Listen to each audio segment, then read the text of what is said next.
President Ramaphosa has lauded Operation Vulindlela for breaking down the barriers between departments that were working in silos.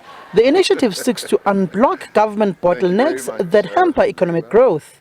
Government departments have been criticized over the years for causing service delivery failures and discouraging foreign direct investments.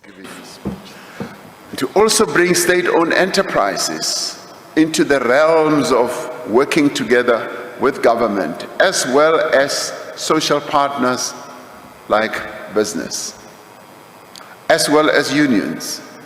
Now, I commend in particular our ministers, our deputy ministers, our directors general, and our CEOs and various other officials who have provided leadership to these efforts.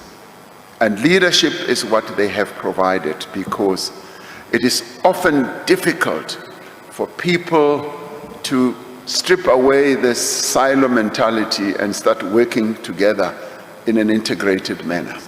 The head of state also touched on the coming budget speech, said that there will be no budget cuts on social spending.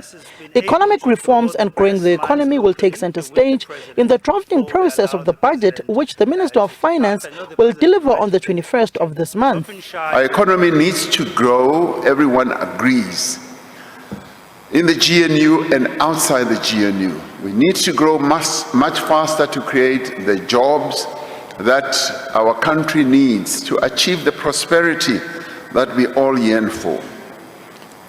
We need more rapid growth to enable government to spend more money on healthcare, on education, on social grants, on infrastructure, and other key areas to improve the lives of our people.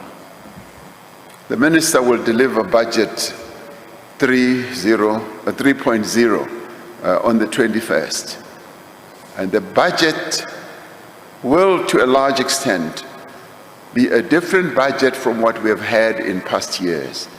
It's a budget that is going to make us look forward. It's a budget that's going to commit a lot of money also to infrastructure. And you could say for the first time in many, many years, we are now going to be able to spend up to R1 trillion on infrastructure over the medium term. Growth is the only way to achieve fiscal sustainability and social progress in our country. And this budget will speak to that. Kotongane has called for an overhaul of government procurement systems. Supply chain management is seen as a hindrance to economic growth and at times is riddled with corruption.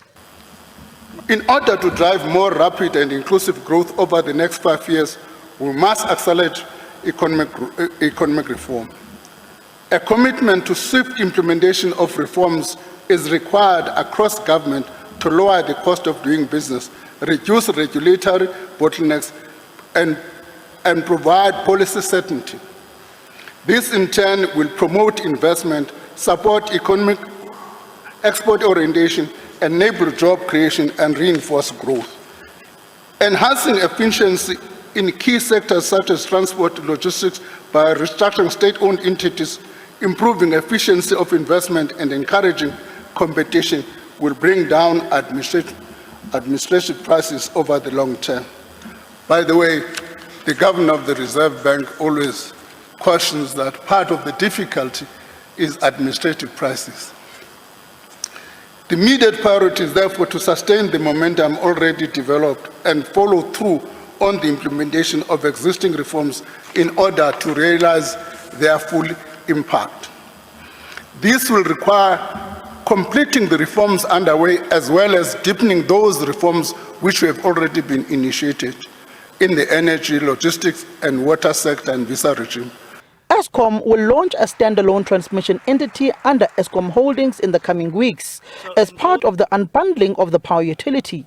Rail network lines will also be allocated to private sector players to operate in order to unlock the freight logistics. Samkela Masego, SABC News, Pretoria.